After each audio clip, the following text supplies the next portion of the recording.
안녕하세요. 뉴스 속 날씨 유다현입니다. 환경에 대한 국민들의 관심이 점점 높아지고 있습니다. 올해도 크고 작은 환경 문제가 많았는데요. 대형 국책 사업의 문제부터 건강 문제까지 다양합니다. 특히 안전과 건강에 대한 관심이 높아지고 있다는 걸 알 수 있는데요. 2014년 한 해 동안의 국민들이 뽑은 환경 뉴스에는 어떤 것이 있는지 또 어떤 의미가 있는지 이야기 나눠보겠습니다.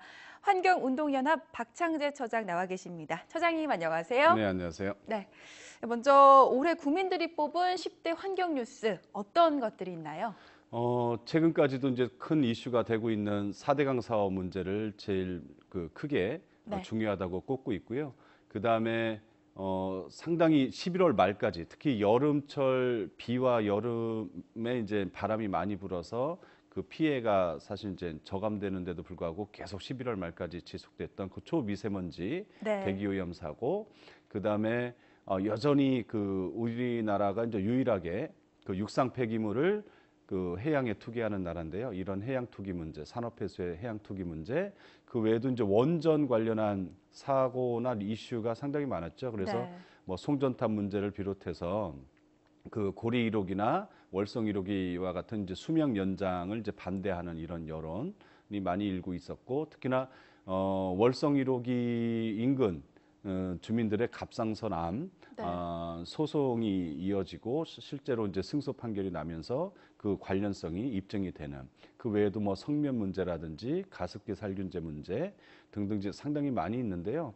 그 외에도 뭐 이번 여론조사에서 꼽히지 않았더라도 뭐 지역 갈등 문제라든지 여전히 환경 파괴 논란이 있는 뭐 제2의 4대강 사업이라고까지 일컬어지고 있는 댐 문제라든지 뭐 가로림만을 비롯한 이제 조력 발전소 문제, 이런 그 굵직굵직한 현안들이 많았던 한 해였던 것 같습니다. 네, 그렇군요. 환경 뉴스 2위로 꼽힌 것이 바로 4대강 사업인데요.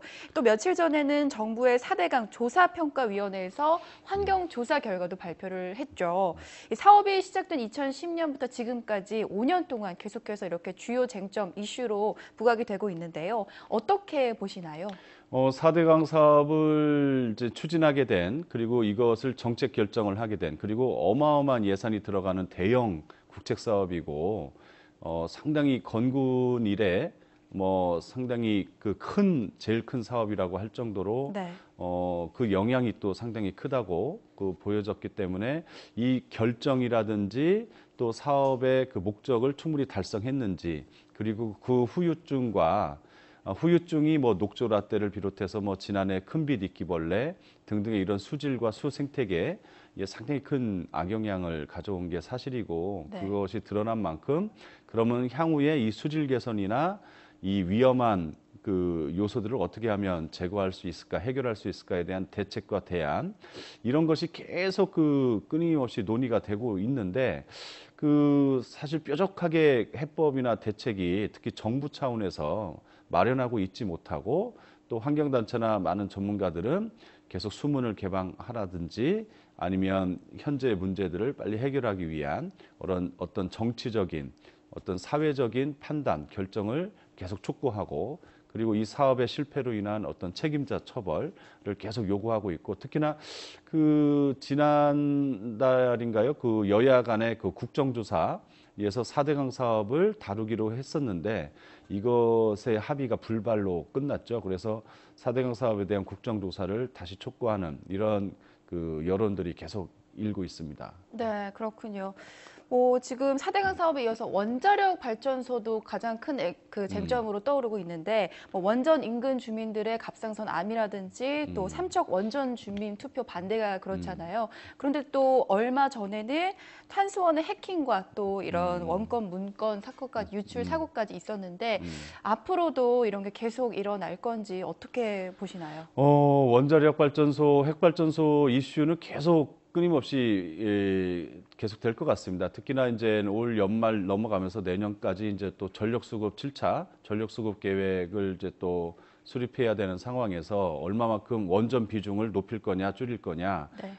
석탄 화력 발전도 이제 대기오염 문제라든지 온배수에 의한 문제, 중금속 문제, 이런 것들로 인해서 지역의 반발이 이제 상당히 큰 상황인데, 이런 것들을 얼마나 또 계속 현재 추세대로 늘려갈 거냐, 재생에너지 비율을 어떻게 늘리고 실질적인 투자를 할 거냐, 이런 걸 이제 정하는 계획이고 상당히 중요한 행정 계획인데 이런 것도 놓여 있고, 특히나 이제 고준위 폐기물로 얘기되는 이제 사용후 핵연료 공론화위원회가 지금 뭐 가동은 되고 있지만 실제 이거를 앞으로 어떻게 할 거냐, 이런 문제도 남겨 있고, 특히나 이제 설계 수명이 끝나서 앞으로 10년 연장 가동을 할 거냐, 이 이제 기로에 서 있는 이제 월성 1호기에 네. 대한 이제 논의도 그 원자력 안전위에서 이제 결론을 내야 되는 상황이고 등등 계속 있습니다. 그리고 삼척 원전을 비롯한 이제 신규 원전, 울진도 그렇고 이제 나머지 지역에서도 반대 여론이 계속 일고 있어서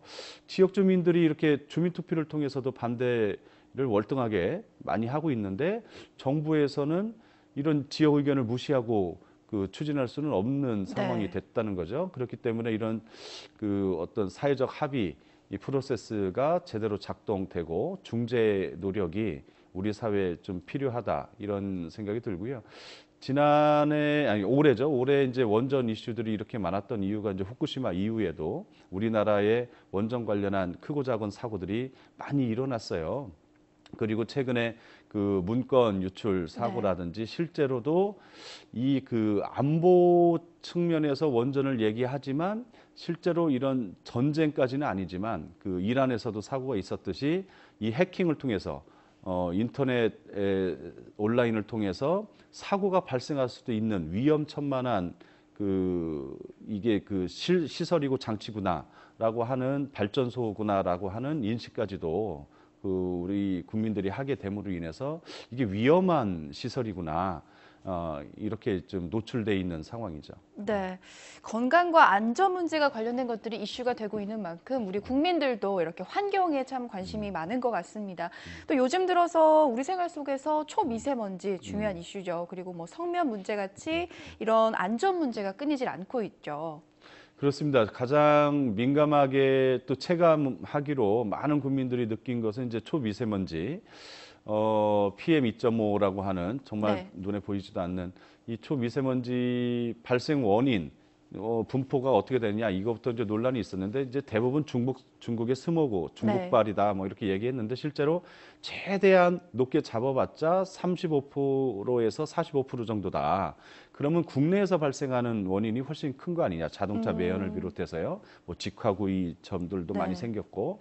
그렇기 때문에 지난해는 특히나 바람이 많이 불고 비가 많이 내리는 여름철 같은 경우는 이 미세먼지 농도가 현저하게 줄거든요. 그럼에도 불구하고 제일 많이 일어나는, 난방을 많이 하게 되는 1월부터 연초부터 11월 말, 바로 지난달까지도 25일 동안 275시간 이 전체 그 중에 이제 18번 정도로 초미세먼지 주의보가 발령이 됐단 말이죠. 이거는 여태까지 미세먼지 주의보 발령 이런 제도를 시행한 이후로 가장 긴 시간이었다는 거죠. 그만큼 우리 국민들이 실생활에서도 이렇게 많이 노출돼 있고 이걸 실제 저감하기 위해서 정부에서도 많은 노력을 벌이고 있지만 국민들이 체감할 정도로 많은 성과를 보이거나 개선되고 있지는 않아서 정말 민과 간이 머리를 맞대서 지혜를 좀 만들어 가야 되지 않겠냐. 그리고 이제는 계획도 중요하지만 좀 실천, 행동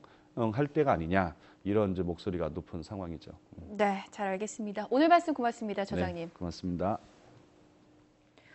오늘 이야기 드린 10대 환경 뉴스가 주는 의미는 여러 가지로 큰 의미들이 담겨 있습니다. 환경이 살아야 지구가 살고, 지구가 살아야 인간도 생존할 수 있게 되는 진리를 다시 한번 되새겨보는 계기가 되지 않았나 싶은데요. 환경 파괴로 인해 지구의 기온이 올라가고 있는 심각한 상황에서 자연이 주는 소중함을 깨닫고 또 자연을 보존하기 위해 환경 개선 방안이 더 많은 면에서 나아졌으면 하는 바람을 가져봅니다. 뉴스 속 날씨 오늘 준비한 소식은 여기까지입니다. 시청해주신 여러분 고맙습니다.